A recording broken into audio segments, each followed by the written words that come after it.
বন্ধুগণ, এই যে অন্যায় অনাচার চলছে, বাঙালি দেখলেই যে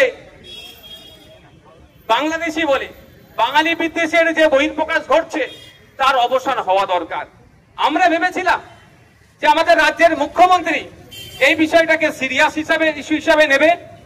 তিনি বিভিন্ন রাজ্যের মুখ্যমন্ত্রীদের সাথে কথা বলে এই অনাচার, অন্যায়, অত্যাচারকে তিনি বন্ধ করবেন। দুর্ভাগ্য আমাদের মুখ্যমন্ত্রী খেলামেলা আর শিল্প সম্মেলনের নামে কিছু পুঁজিপতিদের সাথে ডিনার লাঞ্চ করার যে ব্যবস্থা করলেও আমাদের পরিযায়ী শ্রমিকরা ভিন্ন রাজ্যে যেভাবে প্রতিনিয়ত আক্রান্ত হচ্ছে, কখনো দুষ্কৃতী সমাজ বিরোধীদের হাতে আক্রান্ত হচ্ছে, তো কখনো পুলিশ প্রশাসনের হাতেও আক্রান্ত হচ্ছে, এটা নিরসনের জন্য তিনি কোনো শব্দ খরচ করছেন না। ইতিপূর্বে আমি বিধানসভায় বলেছিলাম যে প্রতিটা রাজ্যে একটা করে নোডাল অফিসার নিয়োগ করা হোক।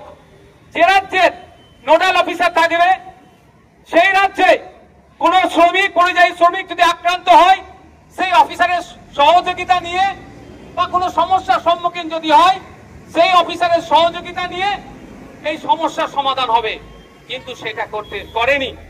আমাদের দাবি ছিল যে যেভাবে অন্যায় অনাচার বেড়ে যাচ্ছে, আমাদের রাজ্যে কর্মসংস্থান তৈরি করতে হবে।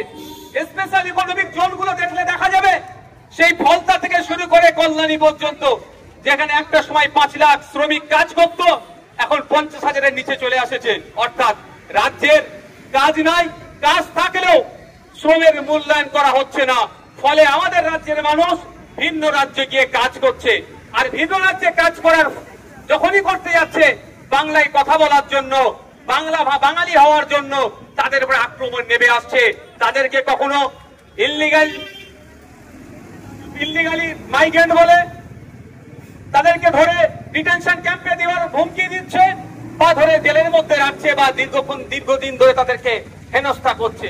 শুধু তাই নয়, গুজরাটে আমরা দেখলাম কয়েকশো শ্রমিককে ধরে যেভাবে রাস্তা দিয়ে নিয়ে যাচ্ছিল গরু ছাগলের মতো করে, চরম অন্যায় অমানবিক কাজ করার পরেও ওখানে অনেক বাঙালি শ্রমিক ছিল।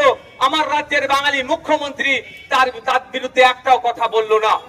দুর্ভাগ্য আমরা আমাদের এইখানে শ্রম দপ্তরের বাইরে থেকে দাঁড়িয়ে ডিআইবিএসবির মাধ্যমে রাজ্যের মুখ্যমন্ত্রী, শ্রমমন্ত্রীর কাছে আমি বার্তা পৌঁছাতে চাই। এই আজকে শুধু ডেপুটেশন দিতে আসলাম।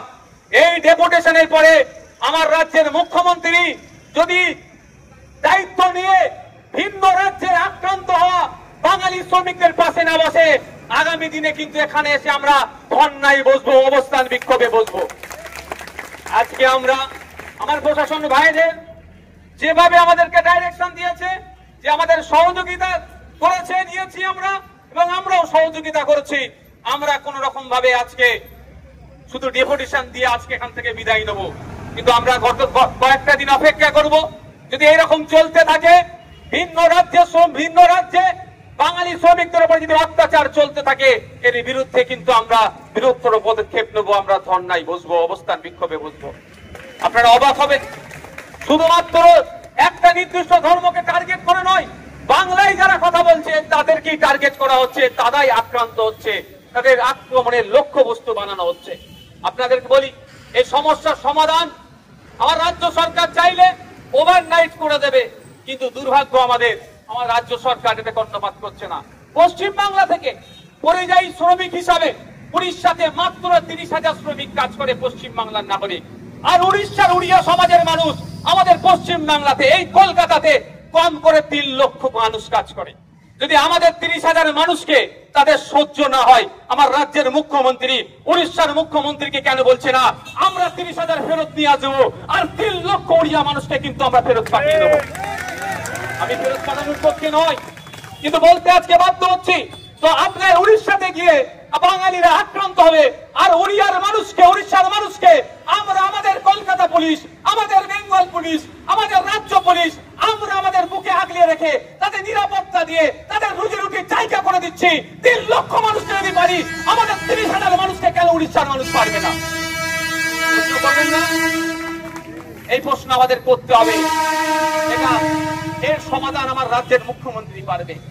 আমি আপনাদের দায়িত্ব নিয়ে বলছি, বিহারে খুব বেশি হলে 50,000 মানুষ পশ্চিম বাংলার আছে কত মানুষ? 50,000 মানুষ। আর বিহার থেকে কম করে 5 লক্ষের উপরে বাঙালি বিহারের মানুষ পশ্চিম বাংলায় কাজ করছে। আমরা তাদেরকে একবারের জন্য ডিস্টার্ব করেছি? একবারের জন্য ডিস্টার্ব করি না, করবো না। কারণ সংবিধানের 15 নম্বর আর্টিকেলে বলা হচ্ছে ধর্ম, জাত, বর্ণ, লিঙ্গ এবং জন্মস্থানকে সামনে রেখে কাউকেও আমরা অবজ্ঞা করতে পারবো না। সাংবিধানিক অধিকার আছে, freedom of movement, right of movement. ভারতবর্ষের সংরক্ষিত এলাকা ছাড়া যে কোনো জায়গায় সে যেতে পারে, যে কোনো জায়গায় বসবাস করতে পারে, যে কোনো জায়গায় ব্যবসা করতে পারে। আমরা সংবিধানকে মান্যতা দিয়ে, বাংলার কৃষ্টি কালচারকে মান্যতা দিয়ে বিহারের 5 লক্ষের অধিক, প্রায় 10 লক্ষ বিহারের মানুষকে আমরা আমাদের বুকে আগলে রেখে আমাদের পুলিশ প্রশাসন তাদেরকে সুরক্ষা দিয়ে এখানে রুজি রুটির ব্যবস্থা করে দিচ্ছি। কেন আমাদের 50,000 মানুষকে বিহারের মানুষরা সহ্য করতে পারবে না? এর জবাব আমাদের মুখ্যমন্ত্রীকে, বিহারের মুখ্যমন্ত্রীর কাছ থেকে নিতে হবে। আমরা মহারাষ্ট্রের কথা ভুলে যাচ্ছি না, সাউথ ইন্ডিয়ার কথা বলছি না, হরিয়ানার কথা বলছি না, অসমের কথা বলছি না। বিভিন্ন রাজ্যের মানুষ আমাদের রাজ্যে এসে কাজ কাম করছে, রুজি রুটির ব্যবস্থা তারা এখান থেকে করছে।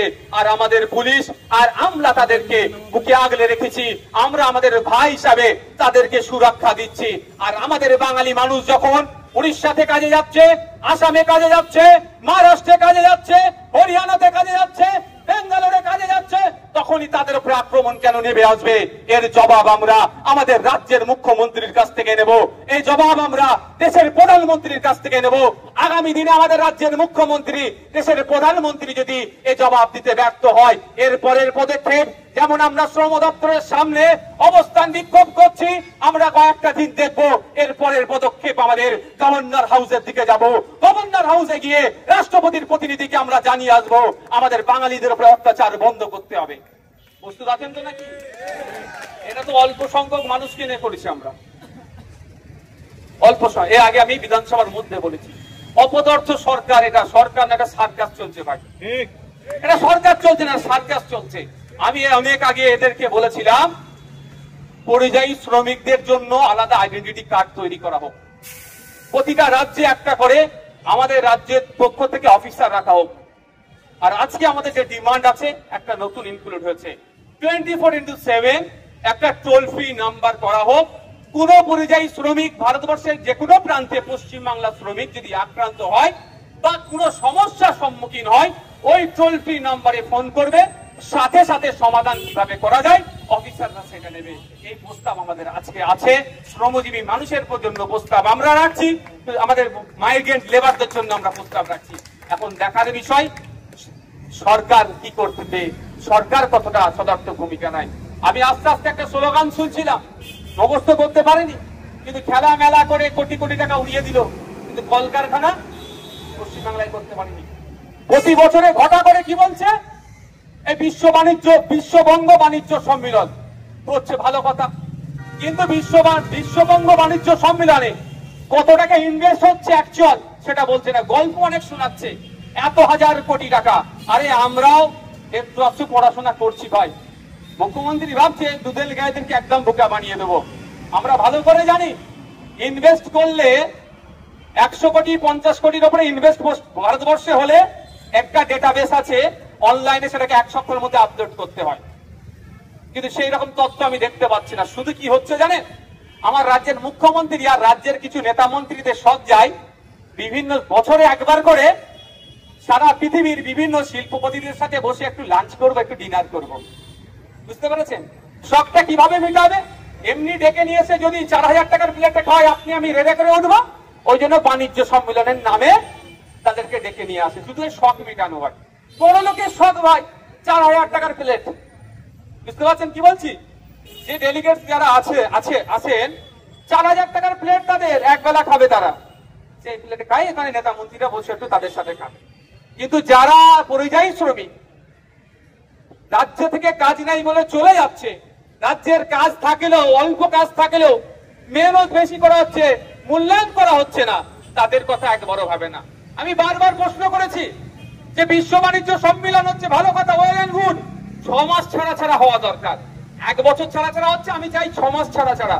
কিন্তু এই সম্মেলনের আগে আপনাকে বলতে হবে প্রেস কনফারেন্স করে যে এই লাস্ট বছরে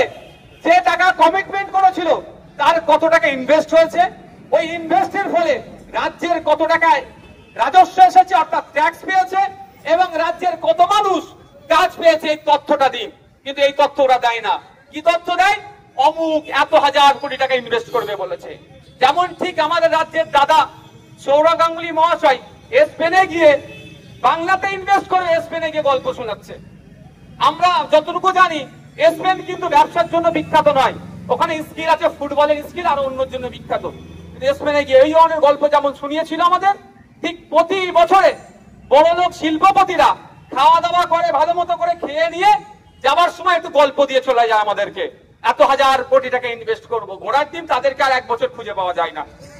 আমি দায়িত্ব নিয়ে বলছি, আমার এই রেকর্ড বক্তব্য কিন্তু সরকার পক্ষ করছে, রেকর্ড করছে। আমি ভুল বলি আমার বিরুদ্ধে রাজ্যের মুখ্যমন্ত্রী, তাকে আমি অপমান করেছি, এই মানহানি মামলা করুক। আমি দায়িত্ব নিয়ে বলছি, যে টাকার প্রস্তাব এসেছে বিগত শিল্প সম্মেলন থেকে, যে টাকার প্রস্তাব এসেছে বা যে টাকা ইনভেস্ট হচ্ছে, হয়তো দেখলে দেখা যাবে তার থেকে বেশি খরচ ওই শিল্পপতিদেরকে খাওয়াতে খরচ হয়ে গেছে আমাদের রাজ্যের। আমি দায়িত্ব নিয়ে বলছি, তথ্য প্রকাশ করুক যে এই শিল্প সম্মেলন গুলো করতে কত হাজার কোটি টাকা খরচ হয় আর কত হাজার কোটি টাকা ইনভেস্ট হয়েছে।